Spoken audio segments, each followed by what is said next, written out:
नमस्कार, बहुत बहुत स्वागत है आप सभी का आज की क्लास में। आज की यह क्लास आदिकाल पर होगी, जो विगत वर्षों में विभिन्न परीक्षाओं में आए हुए आदिकाल के महत्वपूर्ण प्रश्न हैं, जिसको हमने घटना चक्र से उठाया है। तो चलिए देर न करते हुए शुरू करते हैं आज की क्लास। इतिवृत्त और आलोचना का समवेत रूप होने से वह इतिहास आज भी प्रकाश स्तंभ बना हुआ है। इस कथन में किस इतिहास की ओर संकेत किया गया है, उसके लेखक का नाम बताना है। यह 2021 में आया हुआ है यूपी पीजीटी में। तो यह जो है इतिहास आचार्य रामचंद्र शुक्ल का है, तो इसमें आचार्य रामचंद्र शुक्ल हो जाएंगे।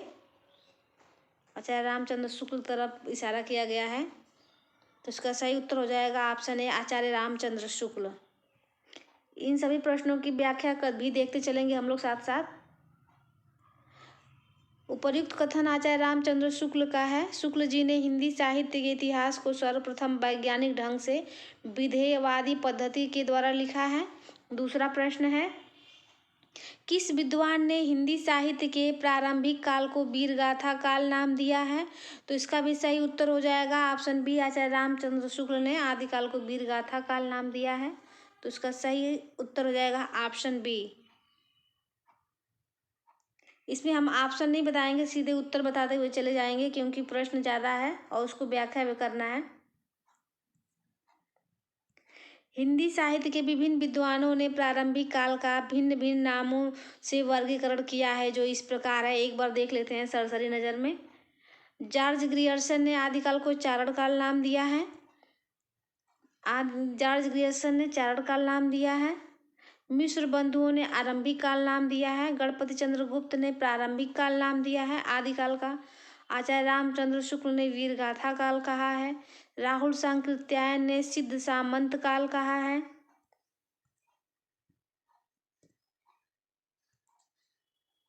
राहुल सांकृत्यायन ने सिद्ध सामंत काल कहा है। महावीर प्रसाद द्विवेदी ने बीज वपन काल कहा है। विश्वनाथ प्रसाद मिश्र ने वीर काल कहा है आदिकाल को। हजारी प्रसाद द्विवेदी ने आदिकाल को आदिकाल कहा है। राम कुमार वर्मा ने आदिकाल को दो भागों में बांटा है, चारण काल और संधि काल।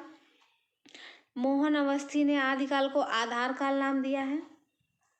अगला प्रश्न है, अब अगला प्रश्न इसी व्याख्या से बहुत सारे प्रश्न हल हो जाएंगे हम लोगों के। तो देख लीजिए, आदिकाल को आधार काल किसने कहा है? तो मोहन अवस्थी ने कहा है। अभी हमने ऊपर ही देखा है इसको ऐसे। तो इसका सही उत्तर हो जाएगा ऑप्शन सी। आदिकाल को चारण काल इनमें से किस साहित्य इतिहास के लेखक ने कहा है? आदिकाल को चारण काल किसने कहा है? तो राम कुमार वर्मा ने कहा है।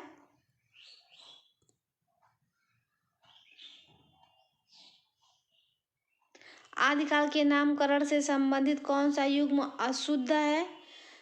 तो बीज वपन काल मिश्र बंधुओं ने नहीं कहा है, तो यही वाला ऑप्शन अशुद्ध है। तो इसका सही उत्तर हो जाएगा ऑप्शन ए, यही युग्म अशुद्ध है। सिद्ध सामंत काल राहुल सांकृत्यायन ने कहा है।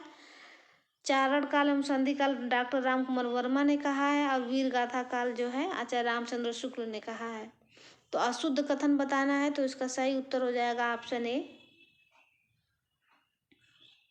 बीज वपन काल मिश्र बंधुओं ने नहीं कहा है। अगला प्रश्न है, हिंदी साहित्य के प्रथम काल को वीर काल किसने कहा है? तो इसको कहा है आज विश्वनाथ प्रसाद मिश्र ने आदिकाल को वीर काल कहा है। तो इसका सही उत्तर हो जाएगा ऑप्शन सी।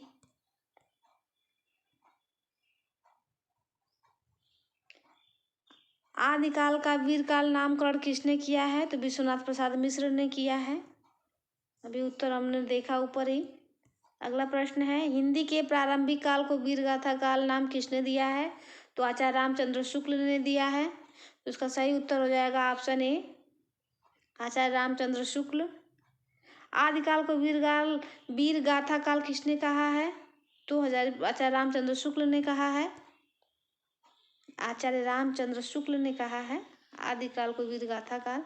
तो इसका सही उत्तर हो जाएगा ऑप्शन सी। अगला प्रश्न है,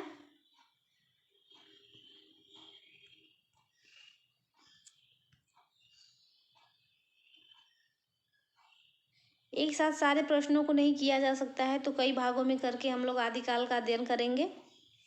हिंदी साहित्य के आदिकाल के लिए सिद्ध सामंत काल नाम इनमें से किसके द्वारा दिया गया है? तो राहुल सांकृत्यायन के द्वारा दिया गया है। तो इसका सही उत्तर हो जाएगा ऑप्शन डी, राहुल सांकृत्यायन। आदिकाल को सिद्ध सामंत काल किसने कहा है? तो राहुल सांकृत्यायन ने ही कहा है। तो इसका सही उत्तर हो जाएगा ऑप्शन ए। हिंदी साहित्य के आदिकाल को सिद्ध सामंत काल नाम किसने दिया है? तो यह जीआईसी प्रवक्ता में पूछा गया है 2017 में, वही प्रश्न है। तो इसका भी हो जाएगा राहुल सांकृत्यायन। आदिकालीन हिंदी साहित्य को सिद्ध सामंत काल कहने वाले विद्वान हैं, तो राहुल सांकृत्यायन ही है। आदिकाल को बीज वपन काल किसने कहा है? तो महावीर प्रसाद द्विवेदी ने कहा है बीज वपन काल। तो इसका सही उत्तर हो जाएगा ऑप्शन सी। आदिकाल के लिए बीज वपन काल नामकरण किसने दिया है? वही प्रश्न है, महावीर प्रसाद द्विवेदी हो जाएंगे। हिंदी साहित्य के प्रथम काल को आदिकाल नाम किसने दिया है? तो हजारी प्रसाद द्विवेदी ने दिया है आदिकाल नाम। आदिकाल नाम जो है हजारी प्रसाद द्विवेदी ने दिया है। तो इसका सही उत्तर हो जाएगा ऑप्शन बी। निम्नलिखित में कौन सा नाम आदिकाल का नहीं है? तो गद्यकाल नाम नहीं है, क्योंकि गद्यकाल आधुनिक काल को कहा जाता है। तो इसका सही उत्तर हो जाएगा ऑप्शन बी। आदिकाल को प्रारंभिक काल किसने माना है? तो मिश्र बंधुओं ने माना है इसको, आदिकाल को प्रारंभिक काल। तो इसका सही उत्तर हो जाएगा ऑप्शन बी, मिश्र बंधु।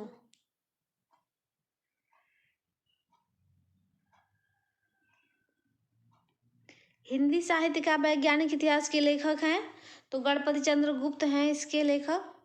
तो इसका सही उत्तर हो जाएगा ऑप्शन डी। गोरखनाथ का समय 11वीं शताब्दी है, यह मान्यता किस विद्वान की है? तो इसकी व्याख्या देख लेते हैं हम लोग। 11वीं शताब्दी पूछ रहा है ना, तो 11वीं शताब्दी माने हैं। गोरखनाथ का समय 11वीं शताब्दी मानने वाले हैं राहुल सांकृत्यायन ने। राहुल सांकृत्यायन नहीं, डॉक्टर पीताम्बर दत्त बर्थवाल गोरखनाथ का समय 11वीं शताब्दी मानते हैं। पीताम्बर दत्त बर्थवाल जो हैं 11वीं शताब्दी मानते हैं। तो इसका सही उत्तर हो जाएगा ऑप्शन डी।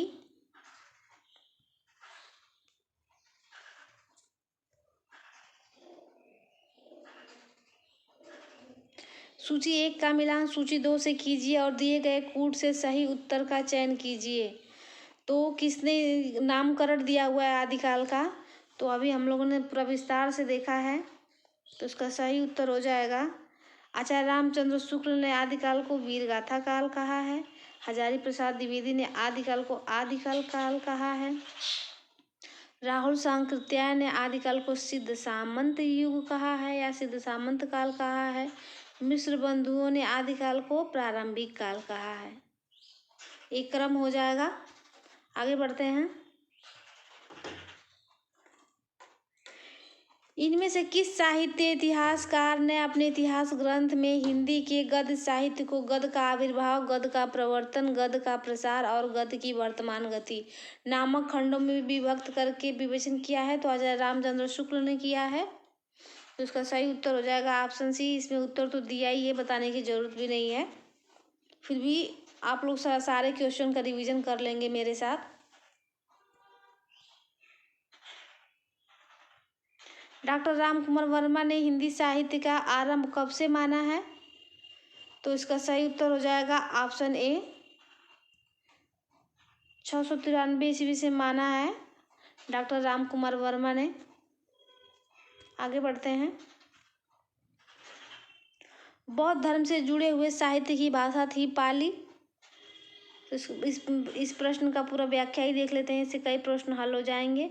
प्राकृत भाषा के विविध रूप हैं, उसमें पाली का संबंध बौद्ध धर्म के ग्रंथ से है और अर्धमागधी का संबंध जैन धर्म के ग्रंथ से है। जहाँ जहाँ बौद्ध धर्म का प्रचार हुआ वहाँ वहाँ पाली भाषा पहुँची है और जैन धर्म के साथ अर्धमागधी प्राकृत भाषा को साहित्यिक महत्व पूर्व की तुलना में पश्चिम में अधिक प्राप्त हुआ है और उसमें भी विशेष रूप से महाराष्ट्रीय प्राकृत का प्रधान रूप है। अगला प्रश्न है, निम्नलिखित में अपभ्रंश प्रभावित हिंदी रचना कौन सी है? अपभ्रंश से प्रभावित रचना को बताना है। तो इसमें हो जाएगा ऑप्शन सी, भारतेश्वर बाहुबली रास को कह रहा है ये। अगला प्रश्न है, अपभ्रंश प्रभावित हिंदी रचना कौन सी है? तो भारतेश्वर बाहुबली रास ही है जो अपभ्रंश से प्रभावित हो। तो इसका सही उत्तर हो जाएगा ऑप्शन ए। शालिभद्र सूरी की रचना का नाम है भारतेश्वर बाहुबली रास, हो जाएगा ऑप्शन बी इसका राइट आंसर हो जाएगा।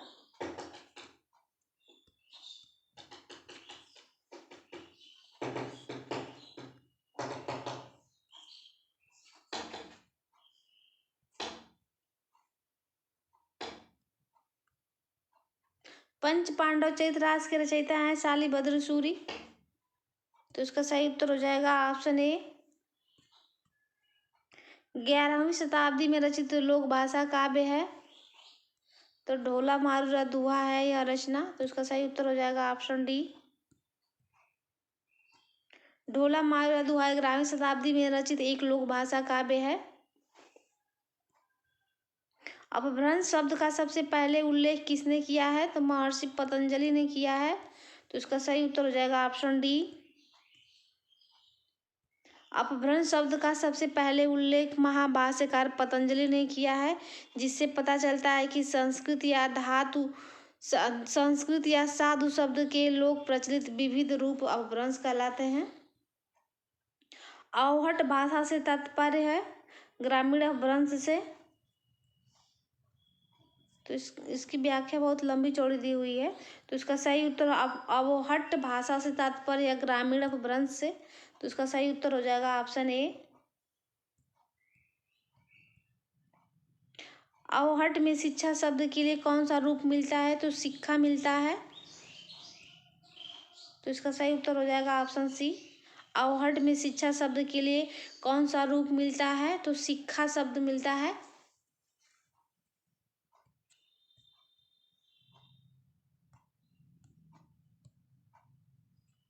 राहुल सांकृत्यायन के अनुसार चर्या गीत और दोहा को उसकी रचना करने वाले पहले बौद्ध हैं। तो सरहपा हैं।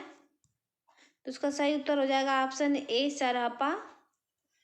राहुल सांकृत्यायन के अनुसार बताना है चर्या गीत और दोहा को उसके रचनाकार सरहपा हैं।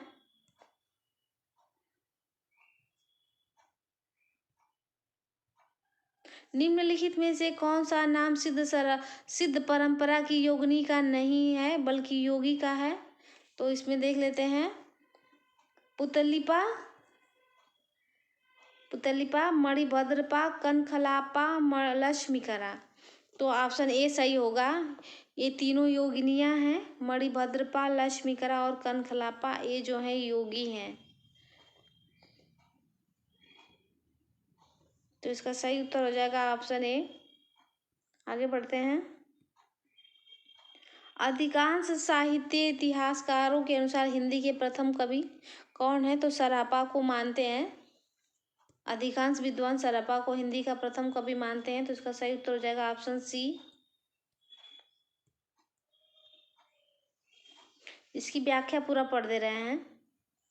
अधिकांश साहित्य इतिहासकारों के अनुसार हिंदी के प्रथम कवि का नाम सरहपा है।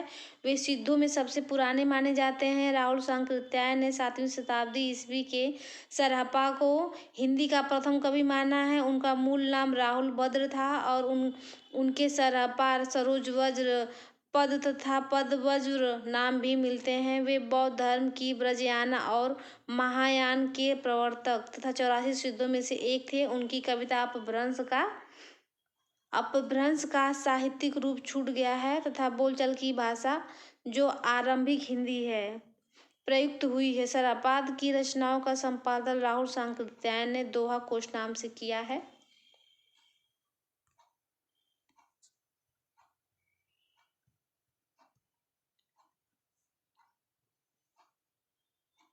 अगला प्रश्न है, हिंदी के किस इतिहासकार के मतानुसार शालिभद्र सूरी हिंदी के प्रथम कवि हैं? तो गणपति चंद्र गुप्त ने हिंदी का प्रथम कवि शालिभद्र सूरी को माना है। तो इसका सही उत्तर हो जाएगा ऑप्शन ए। सिद्धों का प्रथम कवि कौन है? तो सरपा है सिद्धों के प्रथम कवि। तो इसका सही उत्तर हो जाएगा ऑप्शन ए। सिद्धों में सबसे पुराने कौन है? तो ऑप्शन देख लेते हैं इसका। नारोपा, सरहपा, गोरछपा, लुइपा। तो इसका सही उत्तर हो जाएगा ऑप्शन बी, सरहपा ही है। सरहपा को हिंदी का प्रथम कवि किसने माना है? तो राहुल सांकृत्यायन ने माना है। तो इसका सही उत्तर हो जाएगा ऑप्शन डी, राहुल सांकृत्यायन ने माना है इनको। तो इसका सही उत्तर हो जाएगा ऑप्शन डी, राहुल सांकृत्यायन। राहुल जी ने हिंदी भाषा का प्रथम कवि किसे स्वीकार किया है? तो ऑप्शन है पुष्पदंत को, हेमचंद्र को, सरपा को, विद्यापति को। तो वही प्रश्न है, घुमा के पूछ दिया इसमें, तो सरपा हो जाएंगे। तो इसका सही उत्तर हो जाएगा ऑप्शन सी, सरपा। राहुल सांकृत्यायन ने हिंदी का पहला कवि किसे माना है? तो सरपा ही है, ऑप्शन सी।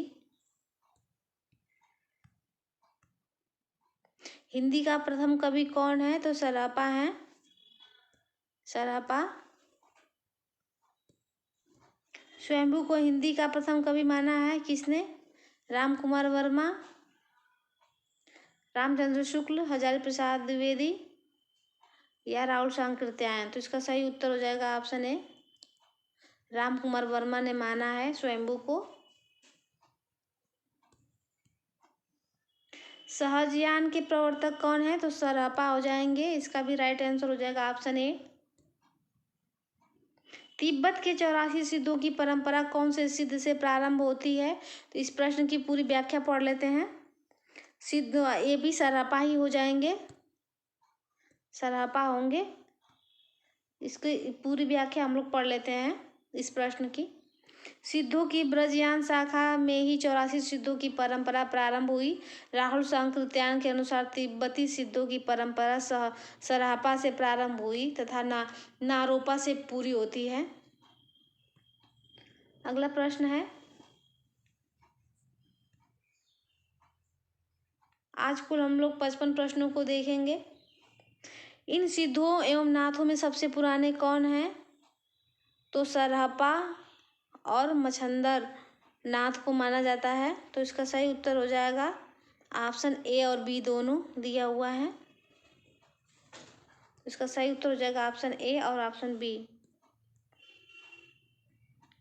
नाथ सिद्धों की परंपरा से ही छटकर निकला है, यह कथन किसका है?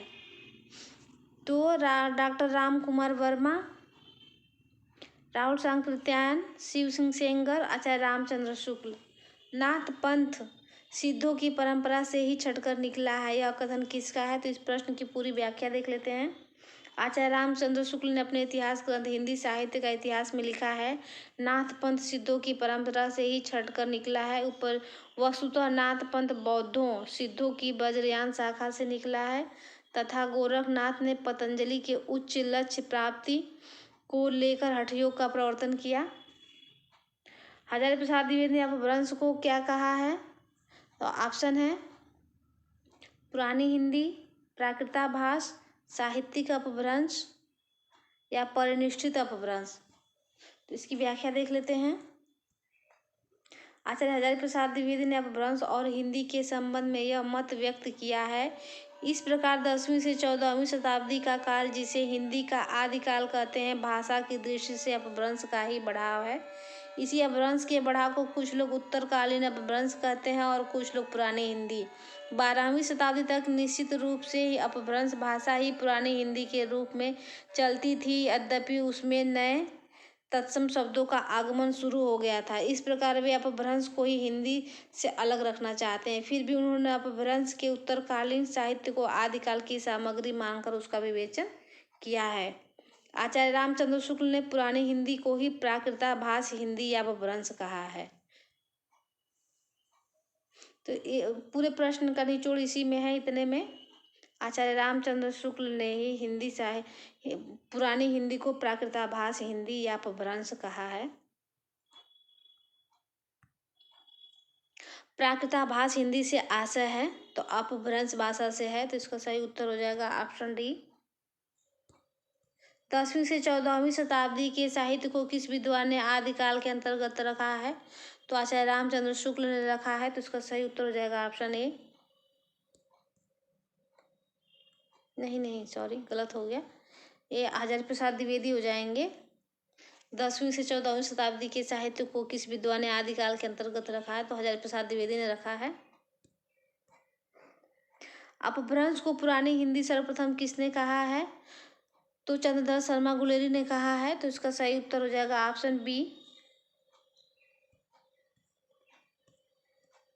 पुरानी हिंदी नामकरण किसने किया है? तो चंद्रधर शर्मा गुलेरी ने किया है, तो इसमें भी हो जाएगा ऑप्शन बी, चंद्रधर शर्मा गुलेरी। पंडित चंद्रधर शर्मा गुलेरी ने किसको पुरानी हिंदी का प्रथम कवि कहा है? यह अच्छा प्रश्न है, तो इसका ऑप्शन देख लेते हैं। सरहपा, स्वयंभू, राजामुंज, पुष्पदंत। तो चंद्रधर शर्मा गुलेरी जी ने पुरानी हिंदी का प्रथम कवि राजामुंज को कहा है, तो इसका सही उत्तर हो जाएगा ऑप्शन सी, राजामुंज। राजामुंज को मानते हैं।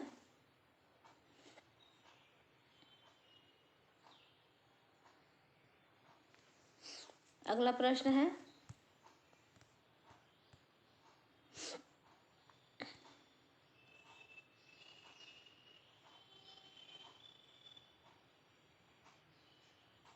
अपभ्रंश का वाल्मीकि किसे कहा जाता है?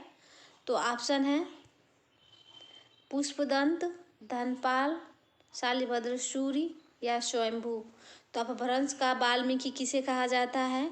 तो अपभ्रंश का वाल्मीकि स्वयंभू को कहा जाता है, तो इसका सही उत्तर हो जाएगा ऑप्शन डी, स्वयंभूकृत पौमचर्यु के आधार पर इनको अपभ्रंश का वाल्मीकि कहा जाता है। तो आज के लिए बस इतना ही, मिलते हैं नेक्स्ट वीडियो में, तब तक के लिए धन्यवाद।